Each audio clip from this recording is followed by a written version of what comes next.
Welcome to the Debrief, everyone. Several coaches charged in the so-called Varsity Blues college admission scandal are asking a court to throw out some of the charges against them. The cases have ensnared actress Lori Loughlin and her husband, as well as actress Felicity Huffman.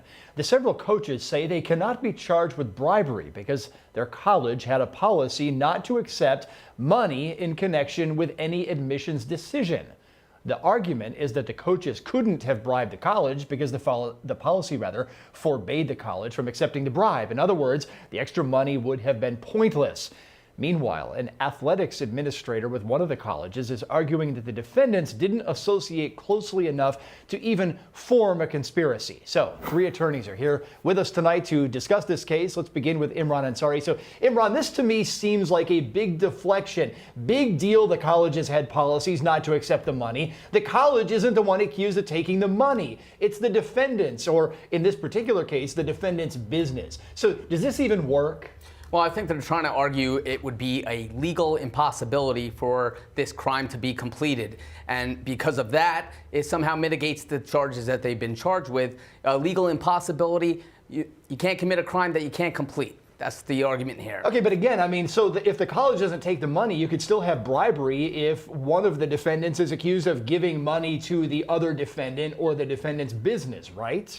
Well, it would be an attempt. So I think they're trying to mitigate the charges here. They're trying to find a legal aspect on how they could get these charges thrown out. So a good defense attorney is going to explore all those options, and that's what they're doing here. It certainly is an option here. I'm not arguing that. Is it going to be a successful one? That's what we'll have to wait and see. So Gigi Gonzalez here with us as well. So Gigi, how tricky is this going to become for the defendants who remain? Because a good number of the other defendants, coaches, college people, whatnot, pleaded guilty and signed cooperation agreements. So if you have some defendants saying this couldn't have worked and then others presumably lining up to testify that yes, indeed it did work, is this ultimately going to turn into one of the biggest groups of people thrown under the biggest bus in the history of American litigation or not?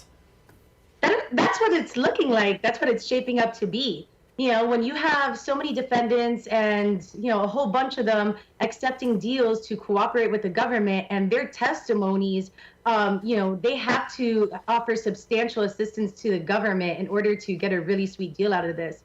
So anything these flip defendants are going to say are going to be very detrimental to the remaining defendants here. And it's going to be quite a detangling session the attorneys will have to grapple with. Those cooperation agreements are written on paper for some of the defendants, so the testimony, as you say, will be really interesting here if it goes all the way to trial. Michael Bryant, didn't forget about you here. Loughlin's defense is basically that she thought the money was a legitimate donation to USC. Now we have at least one coach saying UCLA, different college, wouldn't have even taken this type of donation because they don't do that. But then we have to be careful. Again, we've got different colleges here because there are some colleges which apparently were keeping spreadsheets of donations and application numbers all lined up together, and that's in the court record here. So I guess is the ultimate lesson here, we really need to be careful about all the different defendants and all the different colleges? Well, you can't lump everything together, that's for sure. And I like Imran's use of impossibility because most of us don't see that after law school. It's just a crazy defense that isn't very successful. In this case, I think it is an attempt to just minimize the charges. At best, nobody's getting out from under them, and for the reasons you suggest. Or at least to insulate or isolate the college itself from the accusations. That may be going on here as well. Let's move on to our next report here. Police have filed charges against a woman suspected in the case of an Austin, Texas mother found dead and a newborn baby found alive. Heidi Broussard and her infant, Margot Carey, vanished around 7:30 in the morning back on December 12th after Broussard dropped off her older child at school. Heidi's longtime friend, Megan Firamuska, faces 2 counts of kidnapping and 1 count of tampering with evidence, a human corpse. Authorities are trying to figure out who strangled Broussard to death and left her in the trunk of Firamuska's car. Firamuska has not been charged with murder. The mother of Fort Worth, Texas shooting victim Tatiana Jefferson says she's thankful for the murder indictment against the former police officer who pulled the trigger. That grand jury indictment came down late last week against Aaron Dean, and it followed a prosecutor's decision 2 months ago to charge Dean with murder. Jefferson's mother said Tatiana did nothing wrong. that she knows the case has a long way to go and that she believes Dean will be accountable for murder. Jefferson's neighbor called 911 because her door was open late at night. This body camera video showed police looking in the front door but not announcing their presence. They continued around the property, shining tactical lights into windows. When Officer Aaron Dean approached one window, he saw Jefferson and fired almost immediately. We stopped the frame before the bullet was fired. Police documents say officers later interviewed Jefferson's nephew, who said Tatiana saw the lights in her yard and went for her gun. The Fort Worth Police Department recently released video of suspect Aaron Dean's job interview back in 2017 after local reporters filed a public records request to see it. Dean explained back then why he wanted to be an officer, and some of his words now sound chilling. When I was a kid, I wanted to go military, thought about it, just never did it. Should have in retrospect, and so this is kind of a way to do some of those same things without having to deploy overseas. Also just finding unfulfillment in the desk job and the day-to-day grind and wanting something that's more active, something where I actually get to go out and to interact with people and help them in a very immediate way, whatever the situation might be. Time to fight is certainly if I'm under, or someone that I care about or I'm responsible for is under imminent threat. I do have a license to carry and carry every day, and that of course is constantly on my mind as I walk around carrying a weapon for self-defense or defense of others. Will you be able to kill somebody if you have to? No problem. Let's move on again here. The governor of Wisconsin has decided there will be no pardon or commutation for Brendan Dassey, whose conviction was made famous by the Netflix film Making a Murderer. Dassey and his uncle Stephen Avery were convicted by separate juries of killing freelance photographer Teresa Halbach in 2005. Governor Tony Evers said Dassey wasn't eligible for a pardon because Dassey had not served his entire sentence. The governor is also refusing to commute sentences as a matter of policy. Dassey's attorneys say the people who reviewed Dassey's petition failed to review its merits and that the governor has the power to deliver justice where the courts fail to do so. So let's turn back to our panel here. Michael Bryant, I'll start with you. Is this ultimately fair for the governor to turn around and say, well, I'm not going to really look into things too much. I'm just going to say no?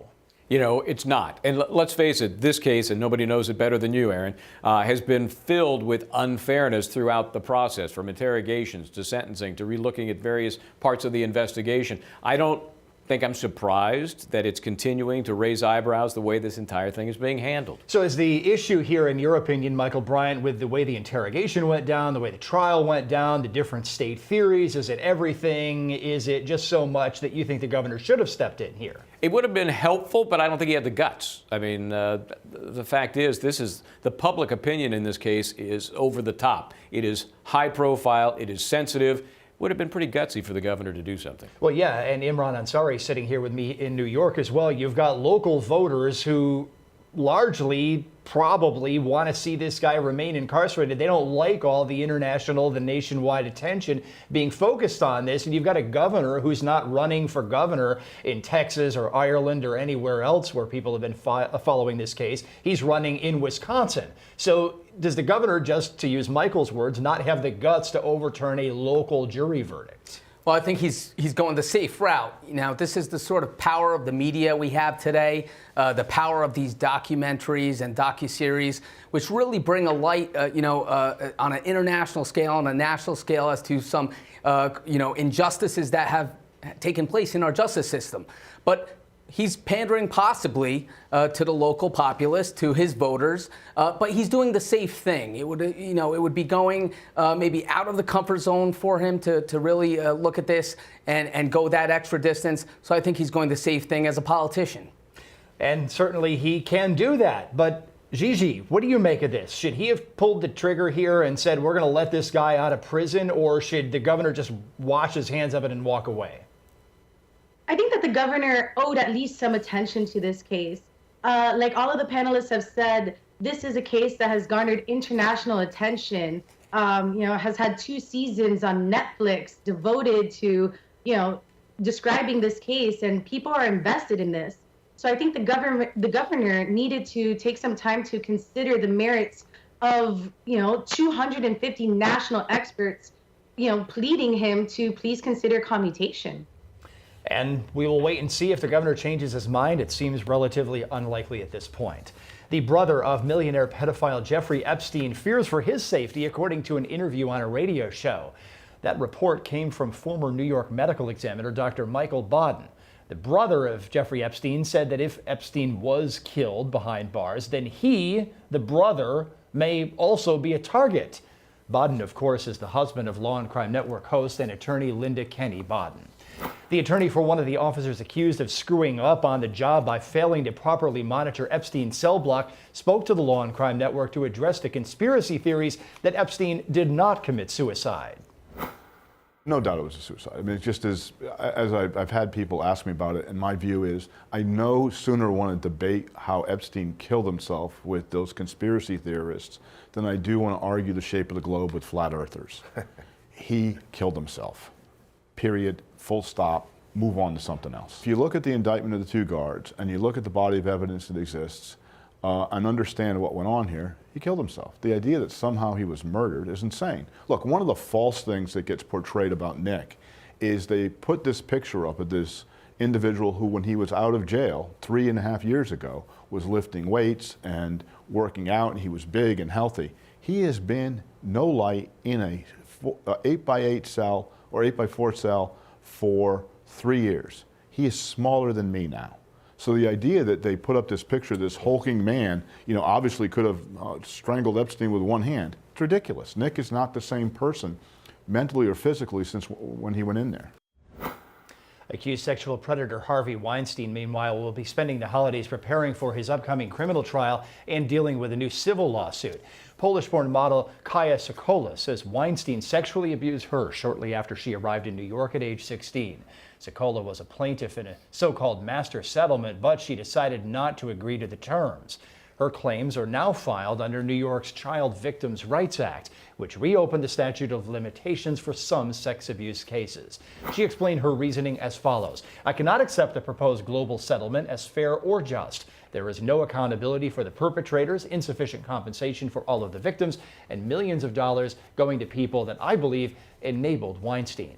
Several of Weinstein's accusers have spoken to the Law and Crime Network for a special one-hour look at the upcoming criminal trial against the former filmmaker. That trial set to begin in January. Here, Paula Williams tells us what it would mean to her if Harvey Weinstein is indeed found guilty. It means a lot, and I think it means a lot not just to me, but of my fellow silence breakers and survivors. But more than that, I think it means a lot to just women in general that can relate to this, and it's not just in Hollywood. Obviously, Harvey represents that part of it, but this happens in all industries with women, and so I think it's gonna be empowering and kind of freeing, hopefully, for a lot of women. And still ahead here on the debrief, an officer shot in the face speaks out about that attack. Trooper James Casey talking to Law and Crime about the trial of the man he says he is 100% sure is his shooter. The jury, however, failed to convict on the top charge. We break down the case after the break.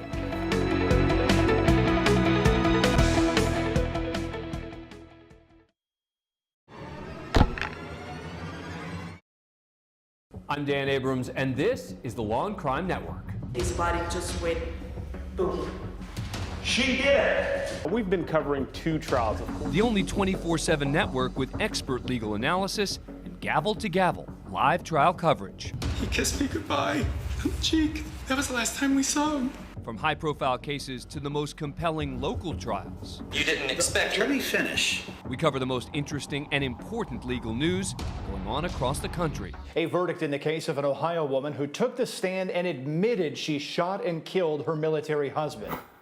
And our multi-platform brand is resonating. From syndication. With more, we're joined by Law and Crime Network host Jesse Weber. To our expert analysis. With me now is Rachel Stockman, editor-in-chief for Law and Crime Network. This former head prosecutor, criminal defense attorney, and host of Law and Crime Network, Bob Bianchi. On Monday, the Law and Crime Network covering the trial live. Let's get to the top legal stories of the day with Jesse Weber, attorney and anchor for the Law and Crime Network. So good morning, Jesse. With dozens of places to watch, We already have tens of millions of minutes viewed per month.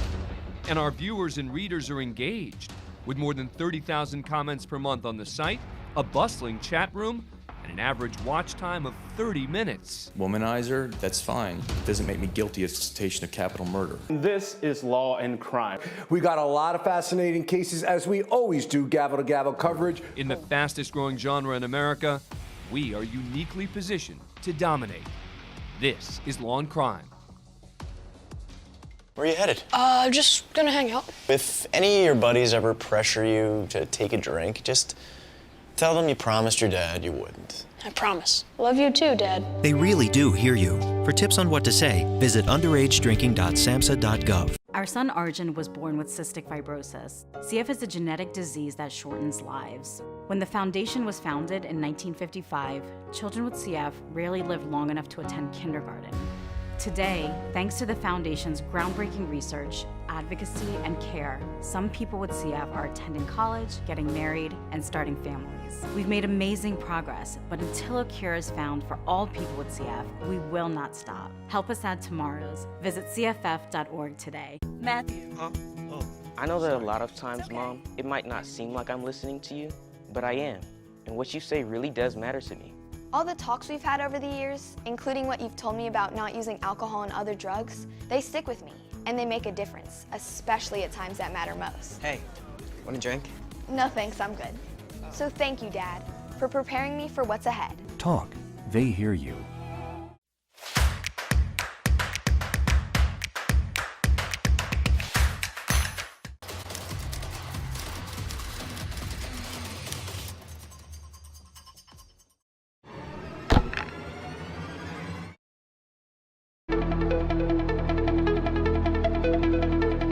The Arizona State Trooper made famous by the A&E show Live PD is speaking about the recent partial conviction of the man who he says shot him in the face. A jury convicted Ramon Bueno of lesser charges in the shooting of Trooper James Casey. The jury agreed that Bueno committed aggravated assault with a deadly weapon, possession of a weapon by a prohibited person, and intimidation. But the same jury did not convict Bueno of attempted murder. Trooper Casey said today on the Law and Crime Network that he was surprised that one juror held out on a guilty verdict on the top charge. I mean, they asked a lot of questions. They seem to really pay attention, and so I didn't really see any discourse from any of the jurors, and so yeah, no, it's kind of hard. It was a little surprising. No pun intended, but there is no smoking gun, and I think that's what that juror got hung up on. Next, Trooper Casey went through the attack and reiterated why he testified he was 100% sure Ramon Bueno was the person who shot him. I'll go through the car. Lori Richardson had her hands on the steering wheel. Vanessa Martinez had both her hands on her thighs, on her legs. Ramon Bueno had his left hand on his left thigh. He had his right hand under a right blanket. Valeria Jaime was wrapped up in a blanket, and she had it like this, so I could see her hands. And Danny Vargas, as I showed the jury, he was laying on his hands and his arms. When Ramon never pulled the gun. Because as I said in a testimony, I had been asked that question in an internal investigation, did you see the gun? And I said, no, he fired it from under that blanket. And I guess where I know one of the questions was, how was I sure Valeria didn't shoot, or how was I sure Danny didn't shoot? Well, the two reasons I would say that, well, one is because, I can account for their hands, and two, I believe it was Mike Beddow, the firearms expert. He said that gun was a 6-inch 357 barrel, 357 caliber with a 6-inch barrel. I would have seen that, Valeria hiding it. She would have never been able to hide it under that blanket. And Danny, that gun would have been as plain as day if he was holding it. So, Finally, Trooper Casey said he hopes the judge delivers a sentence that will guarantee Ramon Bueno is never released from prison. I'm going to request. I would never expect anything, but I would. You know what? I think if the maximum, because of Ramon's in that area of the aggravated assault, because he got the gang enhancing, so it adds 5 years to each sentence. So he would be in the 20.75 to 40-year range per charge.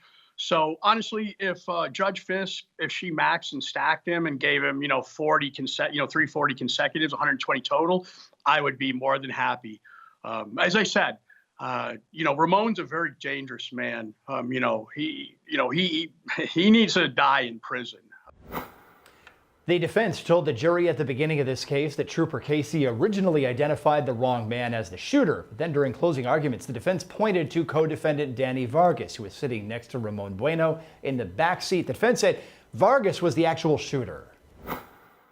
Danny Vargas not only gave him a false name and acted as though he were sleeping, he told him, "I hate cops." Trooper Casey said he kind of countered that by saying, "I hate cops too," but that wasn't a funny exchange. Trooper Casey was probably trying to be disarming and just settle things down, but Danny Vargas wasn't. "I hate cops." He's the one in the backseat passenger side who had his arms stretched out. I think that's how, relying on your collective memories, how Trooper Casey described it from the witness stand, and that's not suspicious. It should be. That's more suspicious than losing sight of someone's hand. And a juror question, one of 60 or 70 from all of you popped up. It was something like this: if you were not looking up, how do you know Ramon's the shooter? It's his instinct, it's his gut, it's what he thinks, it's what he hopes, it's what he believes. It's not what he saw. It can't be quantified, it can't be measured, it can't be examined. You find that the evidence has fallen short and is not proven guilty. What do? That's easy. Not guilty verdicts across the board. Remember the foreboding words of Danny Vargas and his behavior in the car. I hate cops.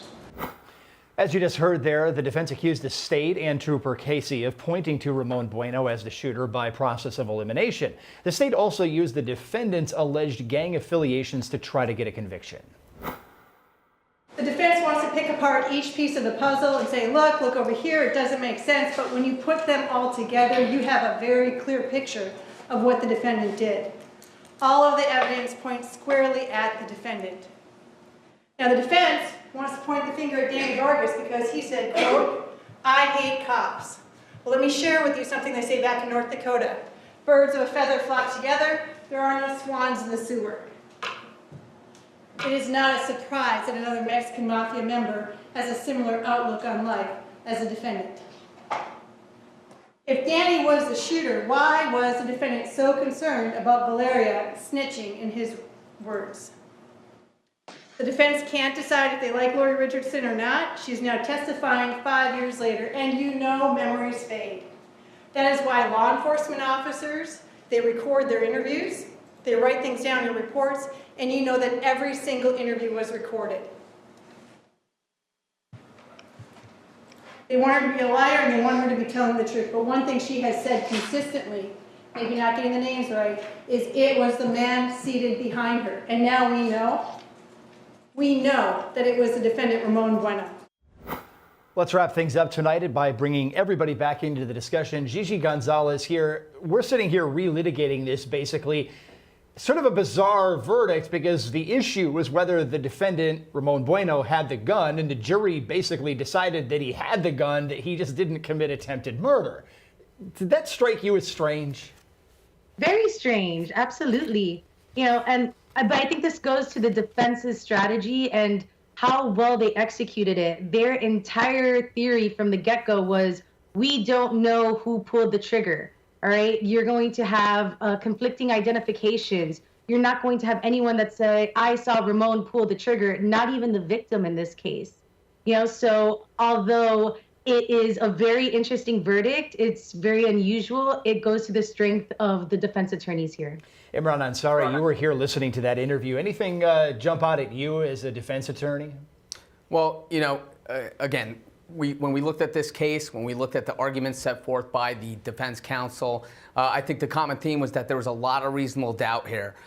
There was inconsistencies in that initial ID. I know that officer picked out a different individual initially.